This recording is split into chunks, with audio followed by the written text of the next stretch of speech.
Okay, what we witnessed on Friday is the cowardice of the Democratic Party catching up to them, all right? They know what Republicans have been planning for decades.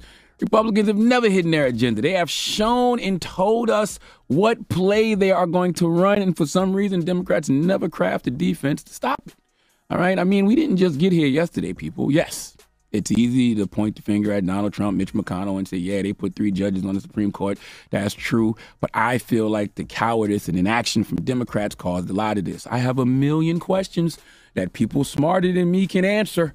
Okay, why didn't President Obama codify Roe v. Wade like he said he would when he was on the campaign trail? That was Charlamagne the God of the Breakfast Club, vocalizing the frustration that we're all feeling after seeing the Democratic Party's pathetic response to the Supreme Court striking down Roe v. Wade. And he's right to question Obama's role in this as well, because Obama on the campaign trail said one thing, and then when he was elected, well, he had a change of heart. Take a look. Well, the first thing I'd do as president is sign the Freedom of Choice Act. That's the first thing that I... Now, the Freedom of Choice Act is not my highest legislative priority. So Democrats, they should have known that this was the Republican Party's plan all along, and to feign outrage all of a sudden as if you're surprised by this, how are you surprised by this? And what's bad about the situation is that our leaders in the Democratic Party haven't gotten any less feckless as time goes on. Nancy Pelosi read a poem in response to Roe v. Wade being overturned. They were literally on the Capitol steps singing God Bless America, bizarrely so.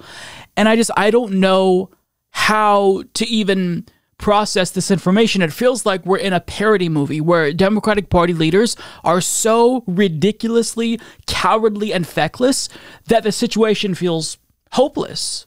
It's completely hopeless. It's so bad that even people who aren't typically political are seeing how bad the Democratic Party is responding to this. For example, gaming industry's Cliff Bleszinski writes, Republicans have lost their fucking minds and Democrats have no fucking balls. I fear for this country. We all see it. Even people who don't follow politics, who are traditionally loyal to the Democratic Party, are saying, what are you doing? Now is the time to act. Why are you not fighting right now? Why are you telling us that we need a bigger majority? Biden is the president. We have a Democratic president, and the Supreme Court just overturned Roe. Do everything in your power right now to protect a woman's right to choose. And this woman who was on MSNBC protesting at one of the rallies over the weekend put it perfectly. So talk to me first about why it is you wanted to come out here today, because something that struck me was when you were speaking earlier and you mentioned your anger because you had received a text message from the Biden campaign. Why is that? So I received a text message from Joe Biden's campaign yesterday saying that the Supreme Court had overturned Roe versus Wade and that it was my responsibility to then rush $15 to the Democratic National Party. And I thought that was absolutely outrageous because my rights should not be a fundraising point for them or a campaigning point. They have had multiple opportunities to codify Roe into law over the past 20, 30, 40, 50 years, and they haven't done it. And if they're going to keep campaigning on this point, they should actually do something about it. She is absolutely right. It is downright insulting that Democrats have the audacity to ask their base for money to fight this when we have had decades where the Republican Party have broadcasted their intent to overturn Roe v. Wade. And they're saying right now, we want to go further. We want a total ban on abortion, and we're going to overturn Obergefell v. Hodges, make gay marriages illegal, make gay intimacy illegal, and ban contraception. And what is the response from Democrats? Well, you have to give us more seats in Congress if you want us to codify Roe.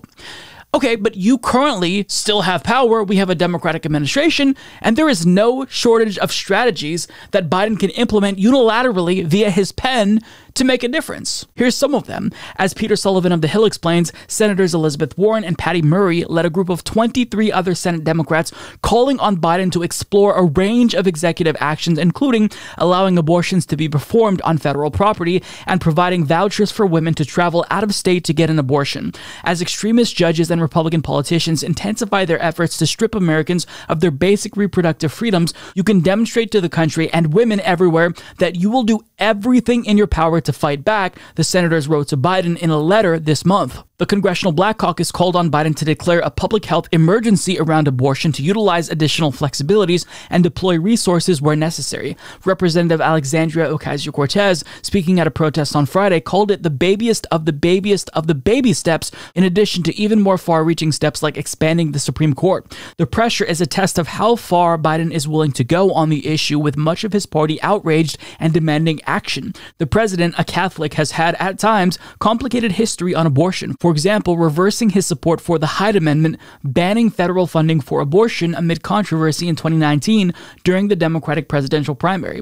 Biden's response to the ruling so far has emphasized calling on the public to elect more Democrats in November so that Congress has the votes to codify Roe v. Wade into law, rather than executive action. And it's not just that he supported the Hyde Amendment. Biden has a history of speaking out against abortion. So do you still not support abortion? Is that why you're not really acting currently? What is it?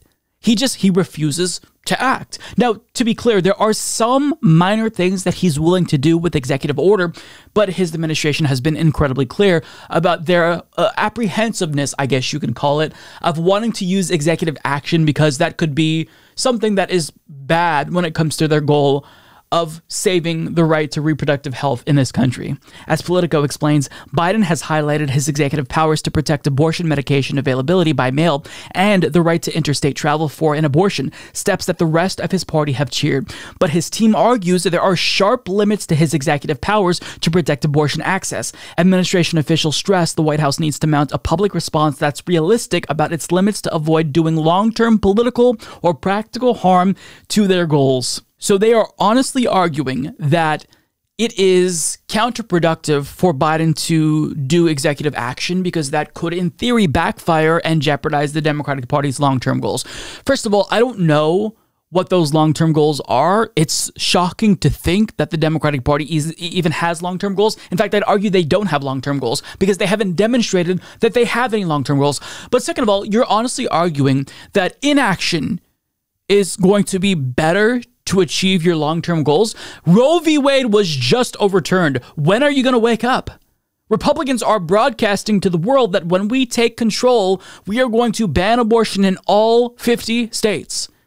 And your goal is to not do anything? I mean, to say that Biden, by trying to make it legal for women to travel across the country to get abortions, that's the bare minimum. Because even if you make this something that is possible, it's still not a reality for most women who can't afford to travel because that costs money. Have you seen the cost of gas? So honestly, it seems like their goal is to just do nothing. They literally are just going to expect us to wait a decade or two until enough Supreme Court justices die and then hope that at the time when those justices perish, there's a Democrat in charge so they can appoint a liberal justice. That's their goal. Their long-term goal is literally to just wait. Decades. Bullshit. We don't have decades to wait. This is unacceptable. And their goal of codifying Roe v. Wade is incredibly unrealistic. And I sound like a broken record because I think I've said this in every single video. But is it really realistic to assume that the Democratic Party is going to be able to keep up with this far-right Supreme Court? As often as they are striking down civil rights and civil liberties, you honestly think you'll be able to continuously codify right after right that gets demolished by this court? Is that really realistic? You can't even pass voting rights, but you're going to codify all of these rights? Oh, and also expanding the court, not even an option. Ridiculous. Now, the best recommendation that I saw, which is the babiest of baby steps, as AOC said, is you have to have these pop-up abortion clinics on federal lands. That is really important. Immediately have a pop-up clinic, but build these clinics long-term. Yes, you're going to have Republicans shut it down when they take power. If Trump gets reelected or DeSantis as president, they can shut those down. But at least while you are president right now, women in red states have an option. So are they going to do this? Well, in an interview with Dana Bash of CNN, Kamala Harris was very clear. The answer is no. Can the administration expand abortion access or abortion services on federal land, meaning provide the access on federal land that might be in and around states that ban abortion? I think that what is most important right now is that we ensure that the restrictions that the states are trying to put up that would prohibit a woman from exercising what we still maintain is her right, that we do everything we can to empower women to not only seek but to receive the care where it is available. Is federal land one of those options?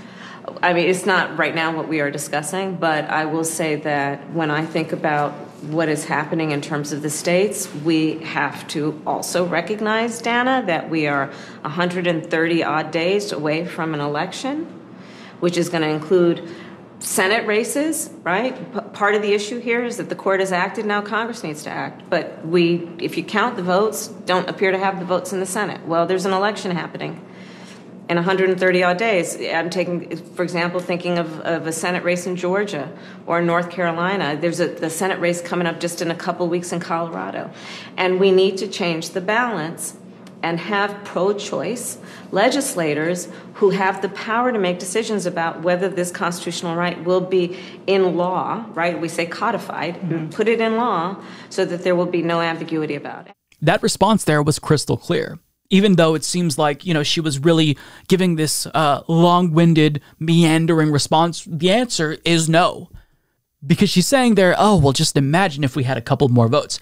In other words, they're not going to do anything unless you give them more votes. So it's not that they have a responsibility. You have a responsibility. Give them more money, give them more votes, and then they'll start to fight for you. They're not going to work with the majority that you already gave them, as small as it is. They're calling on you to act. The people in power are calling on you to act. It is truly preposterous. Don't give them a penny, by the way. I mean, can you imagine a situation where a Republican administration who also had a slim majority in the Senate and had a majority in the House would use the filibuster or the parliamentarian as an excuse?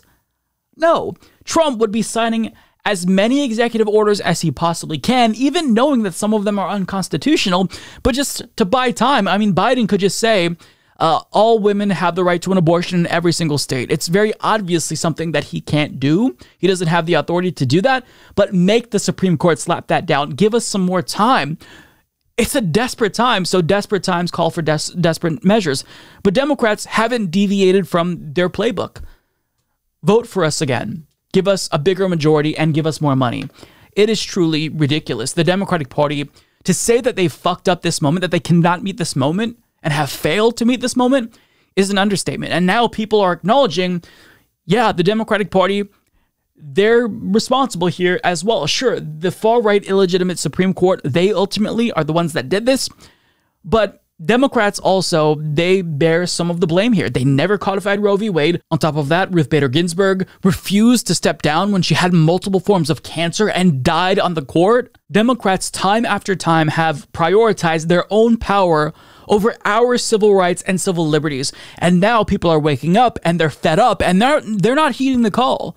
They're not responding to your fundraising emails. Now they're fucking pissed and they want you to fight right now, not in January when you almost certainly will lose the majorities that you have, but right now. But they won't get that through their heads because all they do is bank on Republicans being cruel and hurting us and then hoping that we run back into their arms. But Americans are fed up and they're sick of this cycle.